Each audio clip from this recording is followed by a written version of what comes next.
그래서 자녀의 부정 입학을 위해 수많은 대학교와 공조직들이 유린되었는데 그 시발점에 키스트가 있습니다.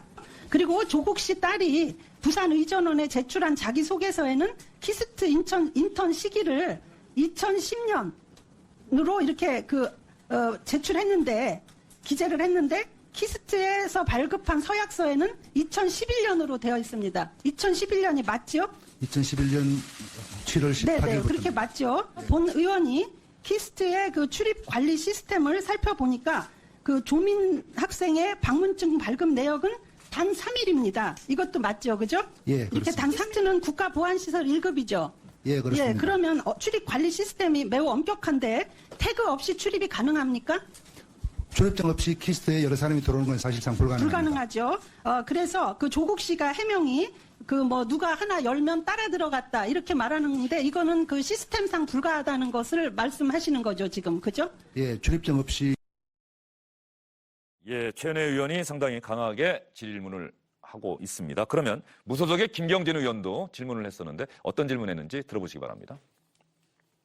키스트에 무슨 조형물이 있고 아마 그러니까 키스트를 빛낸 인물들이 뭐 이름이 쭉 써 있는데 거기 지금 조민이라고 하는 이름이 있다라고 이제 얘기를 하셨는데 예. 그 조민이 아니죠? 아마 그 사람이 맞는 것 같고요. 그 조형물의 이름은 키스트를 거쳐간 26,000명 설립 때부터 지금까지 키스트를 거쳐간 전체 명단입니다. 3일 내지 5일 스쳐간 인턴이고 이 인턴 증명서 자체도 허위로 발급된 인턴인데 그런 사람의 이름이 키스트를 이게 모르겠습니다. 과학기술계가 이래서는 안 됩니다. 셀럽에 영향받아서도 안 되고 정치에 영향받아서도 안 되고.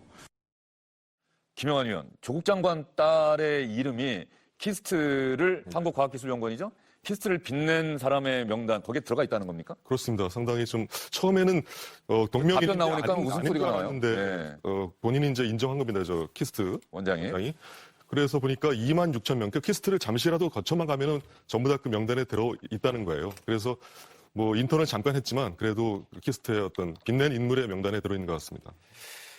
예, 제가 죄송합니다. 워싱턴 특파원 할 때 그 근처에 동굴을 가면 그 근처에 사시던 아주 워싱턴 DC에서 1시간 정도 차를 타고 가야 되는 곳인데 그 동네에서 한국전 또 월남전, 베트남전에 참전했던 분들의 이름을 이렇게 적어놓고 그 관광객들이 그걸 보면서 우리 마을에 이렇게 조국을 위해서 국가의 부름에 응한 사람들이 있다. 우리는 이걸 자랑스럽게 생각한다. 이렇게 보여주는 걸 제가 본 기억이 나는데 거기에 명단이 들어가 있었다고 한다면 얼마나 자랑스럽겠습니까? 그런데 지금 키스트 원장의 답변을 보면 저 명단에 들어가 있는 분들이 과연 자랑스러워할까 하는 생각이 좀 드네요. 아마 원장도 왜 들어가 있는지는 몰랐을 거예요. 예. 근데 일단 들어가 있다고 그러니까 이제 저렇게 답변을 할 수밖에 없었고 저희가 서울시 부시장 할 때부터니까 2005년부터 국회의원 할 때도 지식경제위원회여가지고 지금으로는 산자위원회죠. 그래서 키스트를 여러 번 갔었어요. 여러 번 갔었는데 키스트는 기본적으로 지금 국가보안시설 가급에 해당한답니다. 그래서 그 당시만 해도 입출의 기록들이 아주 분명할 수밖에 없어요. 동간 이동할 때도 체크를 하도록 돼 있고. 그런데 거기에도 큰 적이 안 나와 있는 것을 넘어서 가지고 오늘 아까 그 기사를 보니까는 그 키스트의 직위는 찍혀져 있지 않은 그런 이제 인턴 증명서가 발급이 됐다. 그 증명서가 발급이 됐다고 얘기를 하는데 그런데 또 거기에 또 이름까지 새겨져 있다? 이거는 좀 심각한 것 같습니다. 그러니까 누군가는 사실 그걸 하도록 역할을 했겠죠. 그래서 오늘 주로 이제 문제가 제기된 게 그 이광열이라는 그 연구 담당자가 계속 징계 문제가 제기된 건데 참 이해하기가 어렵습니다. 예, 뭐 어떤 면에서는 키스트는 이렇게 잠시라도 스쳐 지나간 키스트를 지나간 사람들을 다 기억을 하고 우리가 이 사람들 참 귀하게 또 이 사람들 하루든 이틀이든 사흘이든 우리에게 도움을 줬던 분들이다. 또 이렇게 생각할 수도 있긴 한데 어쨌든 간에 인턴이 키스트를 빛낸 사람들이다. 그 명단에 들어가 있다는 거는 좀 쉽게 납득은 안 될 것 같아요. 결과적으로 보면 저도 개인적으로 납득이 잘 안 돼요. 예. 왜냐하면 짧게 인턴을 거쳐간 그 학생을 그 저런 조형물에 이름을 넣는다는 건 아마 뭐 이례적일 수도 있고 또 이해가 좀 잘 안 되는 측면도 있는데요. 26,000명이라고 하면 아마 제가 생각하기에는 각각 연구실에다가 그냥 이름을 좀 달라라고 해서 다 취합해서 넣지 않았을까 하는 생각은 좀 드는데 그때 누가 이름을 넣을 생각을 했을까 이런 생각이 좀 의문입니다. 근데 지금 저도 좀 비판적인 관점에서 일단 바라본다는 말씀을 전제로 드리고요. 그 다음에 이제 말씀드리고 싶은 것은 예를 들어서 키스트에서 인턴할 때 조국 장관이 민정수석이었던 시절이 아니니까 뭐 권력자로서 이걸 영향을 미쳤다고 보기 어렵거든요. 근데 그런 상황에서 만약에 이걸 우리가 의도성 있게 바라본다 그러면은 도대체 어떤 입김이 들어가서 이게 이런 결과가 나왔을까? 이런 생각을 하게 되거든요. 그러니까 저는 의도성 있게 바라볼 수 있는 성격은 좀 아니지 않겠나. 그러니까 그러나 그냥 어쨌든 오늘 그러지 김경진 의원이 않을까. 질문한 거는 그동안 또 알려지지 않았던 내용이어서 저 내용도 좀 약간 상당히 놀랍긴 했어요. 기사는 개인적으로. 의아스럽기도 김수환 하고요. 평론가도 놀라실 정도로 의아해할 정도로 좀 말이죠. 개인적으로는 그렇게 생각하죠. 사실은 네. 뭐 저런 데 이름이 고등학교 인턴한 친구 이름이 들어간다는 것은 우리가 생각하기 좀 어렵고요. 일반적으로 연구원을 거쳐간, 그러니까 키스트 같은 경우에는 외국인 연구원도 굉장히 많이 있거든요. 그런 사람들까지 들어간다는 건 모르겠는데 학생 이름까지 들어가는 건 조금 의외긴 합니다. 알겠습니다. 김경진 의원의 질문을 통해서 키스트를 빛낸 사람들 명단에 인턴 활동을 한 인턴 기간에 대해서 각자가 다 지금 말이 다르지 않습니까? 뭐 조국 장관 측은 2주 했다, 키스트에서는 5일 정도 했다, 또 야당에서 뭐 3일이다 이런 이야기가 나오고 있는데 조국 장관 딸의 이름도 올라 있다 이런 내용이 오늘 알려졌네요. 조국 법무부 장관으로서의 직무를 그대로 수행해도 되느냐? 이것은 자신의 가족이 수사를 받고 있는 상황과 관련해서 봤을 때 이해 충돌이다. 따라서 법무부 장관으로서의 직무 배제돼야 한다. 이런 취지의 질문을 자유한국당 의원들이 어제 많이 던졌는데 여기에 대해서 여당 의원들은 또 반박하는 질문 던졌고요. 국민권익위원장 어떤 대답했는지 여러분 자세하게 한번 들어보시기 바랍니다. 법무부의 검찰개혁단장이 무슨 얘기를 하냐면 조국 일가 수사 종료 시점은 정경심 기소다. 조국 검찰 조사는 말도 안 된다. 이런 식으로 공공연하게 언론에 대다고 이렇게 해서 수사 가이드라인을 제시하고 이것을 통해서 조국 장관의 사적 이익을 보장받으려 하고 있습니다. 이것이야말로 법적인 어떤 그런 직무 관련성 이외에 실질적으로 지금 이해충돌 행위를 지금 하고 있는데 이런 상태에서 지금 조국 법무부 장관이 장관의 직무를 수행하는 것이 적절하다고 보십니까? 방금 의원님께서 말씀하신 그런 법령에 비추어서 이해 충돌 내지는 직무 관련성이 있을 경우에 이제 신고를 이렇게 하고 그러나 이제 그 신고를 하는 경우도 뭐 해당 사안과 관련돼서 신고하고 뭐 경우에 따라서는 직무 어떤 배제 내지 일시정지 이런 이 처분이 가능하고 그렇다고 해서 법무부 장관으로서 일반적인 권한 그것이 제한되는 것은 아닙니다. 조국 장관과 가족 수사에 대해서 이해충돌 가능성이 있다는 입장이시잖아요. 네, 그런 입장을 발표하셨고 그에 대해서 법무부가 어떤 의견을 냈나요? 법무부에서는 권익위가 어떤 논리로 그런 결정을 내렸는데 하나 질문이 있었고, 네. 법무부 나름대로 뭐 의견이 어떤 내용입니까? 온 것도 있습니다. 법무부 쪽에서는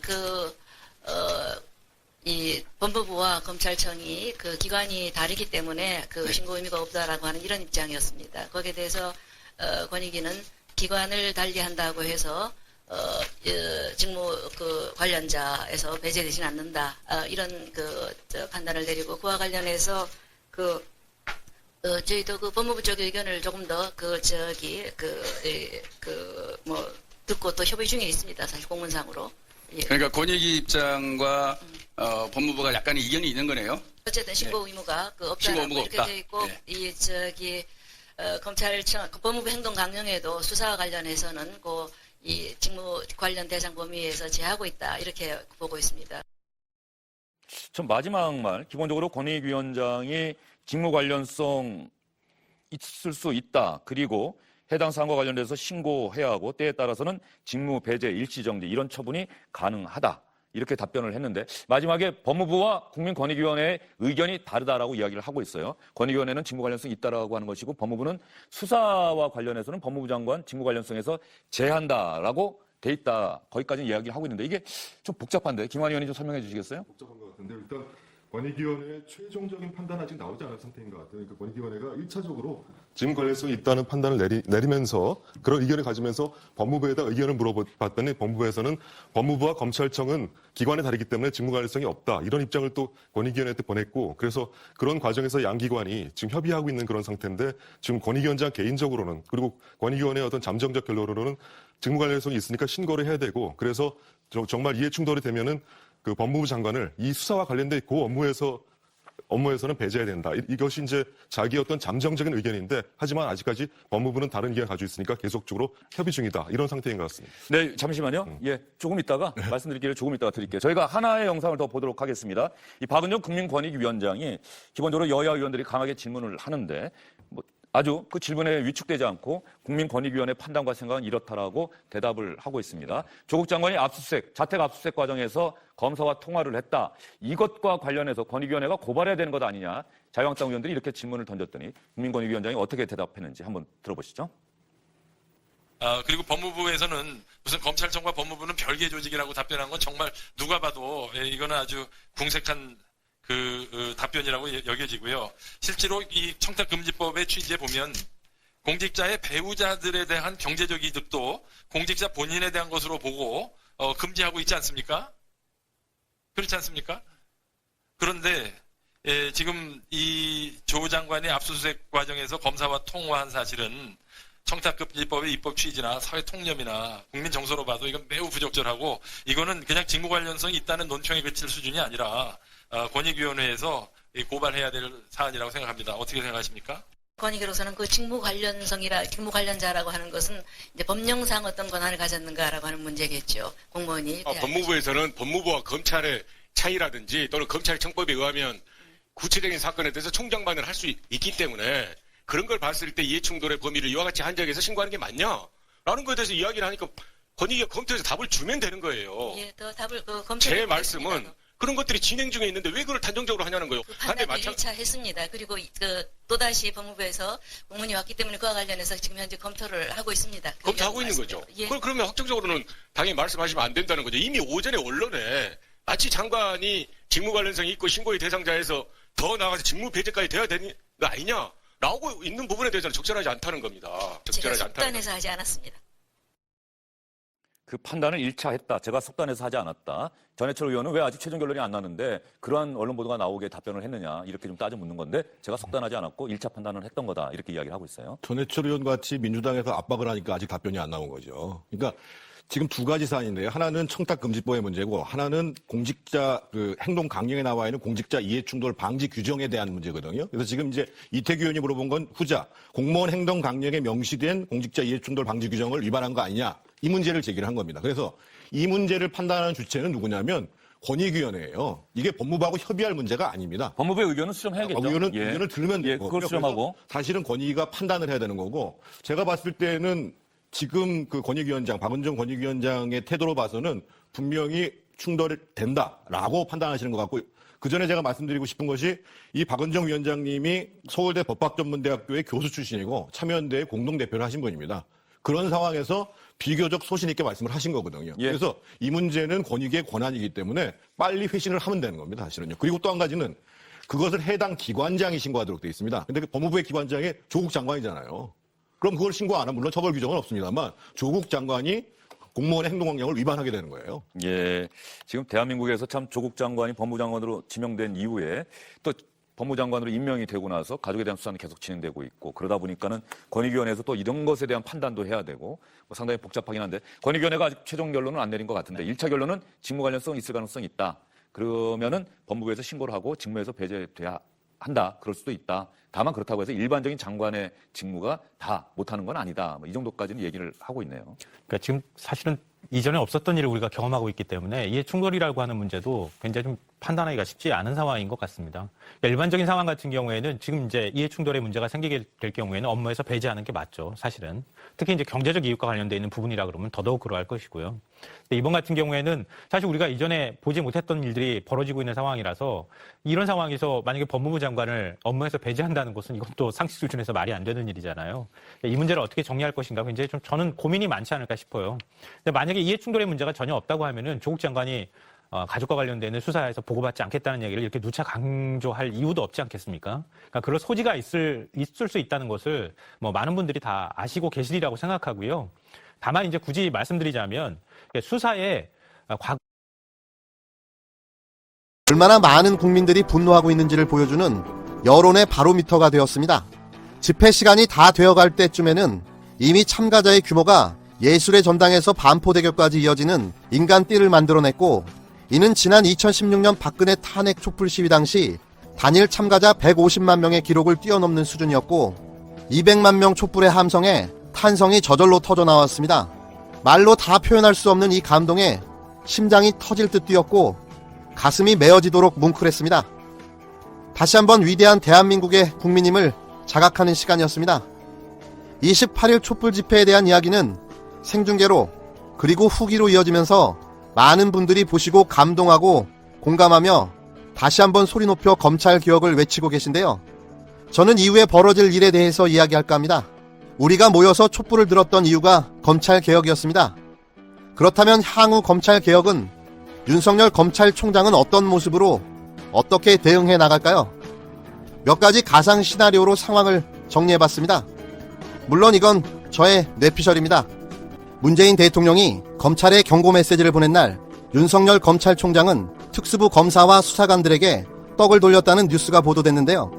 또 200만 명이 참여한 검찰개혁 촛불 집회가 끝난 다음 날인 29일 검찰개혁에 최선을 다하겠다는 원칙적 입장을 다시 한번 밝혔습니다. 할 말을 잃게 만드는 윤석열 총장의 작태에 더 이상은 더 두고 볼 것도 없다는 최종 결심을 굳히게 만듭니다. 검찰이 나라보다 강한가요? 윤석열의 판단은 그렇다인 것 같습니다. 문제의 시작은 여기서부터 출발합니다. 무소불위의 검찰 권력을 지금 국민은 여실히 보고 있는데요. 임명권자인 대통령을 두려워하지 않는 검찰총장, 나라가 갈 때까지 갔다는 이야기입니다. 직속 상관인 법무부 장관이 무슨 죽을 죄를 졌기에 2달이나 저렇게 집요하게 물고 늘어질까요? 동양대 총장 표창장? 서울대 인턴 수료증? 부산대 의전 장학금? 사실관계가 성립되지 않은 것으로 법무부 장관을 망신줘서 물러나게 만들겠다는 계략인데요. 정치권 일각에서 제기되는 정치인 자녀들 입시 전수조사, 확연컨대 조국 장관보다 나을 사람은 많지 않을 겁니다. 당장 조국 청문회에서 개거품을 뿜어대던 장제원과 나경원의 자녀 문제가 조국보다 덜하다고 할 수 없고 윤석열의 사생활도 만만치 않아 보입니다. 대통령께 법무부 내 특별감찰반을 구성토록 해서 검찰의 수사 내용 유출에 대해 대대적인 감찰을 실시하도록 지시할 것을 권하고 싶습니다. 윤석열 검찰은 이미 본색을 드러냈고 검찰 개혁뿐 아니라 적폐청산까지 반대하고 있는 집단으로 전락했습니다. 윤석열은 배신의 아이콘이 되고 만 겁니다. 최동욱 검찰총장은 박근혜 정권 초기 국정원 댓글 사건을 법대로 처리하려 했습니다. 당시 황교안 법무부 장관의 지시로 특별 감찰을 실시하자 최동욱 총장은 사퇴하고 말았는데요. 윤석열에게는 반면교사가 될 수 있을 것 같아 덧붙입니다. 황교안은 박근혜의 아바타를 자처했습니다. 최동욱 찍어내기는 박근혜의 의중이 반영된 것임은 부정할 수 없는 사실입니다. 최동욱은 헌법을 몰라서 조용히 물러났을까요? 정의와 진리를 쫓아 일하다가도 임명권자의 생각이 자신과 다르다고 판단했던 겁니다. 이럴 땐 조용히 물러나는 것도 임명권자에 대한 도리라고 생각합니다. 정무적 판단이 제로에 가까운 윤석열이 대통령의 지시로 특별감찰반을 설치해 감찰을 시작하면 극렬하게 저항할 건 불보듯이 뻔한 일입니다. 개혁 정권이 그걸 감수하지 않고 검찰개혁을 어떻게 이루겠습니까? 윤석열의 저항에는 믿는 구석이 있습니다. 먼저 검찰개혁을 반대하는 검찰 패밀리가 있고, 두 번째는 자한당을 비롯한 보수 야당들도 이해가 맞는 지원군인 셈입니다. 셋째는 조중동을 비롯한 언론들이 자기에게 우호적이어서 무지한 윤석열이 모험을 하기 딱 좋은 환경인 거죠. 특별감찰반을 구성하여 수사기밀 유출에 대해 감찰을 시작할 때 예상되는 시나리오는 몇 개가 있는데요. 검찰의 조직적인 항명이 예상됩니다. 이른바 검난입니다. 검난은 집단 사표로 표현될 겁니다. 그럴 때 지체하지 말고 그들의 사표를 즉각 수리해야 합니다. 한치의 망설임도 있어서는 안 됩니다. 그렇다고 너무 걱정할 건 없습니다.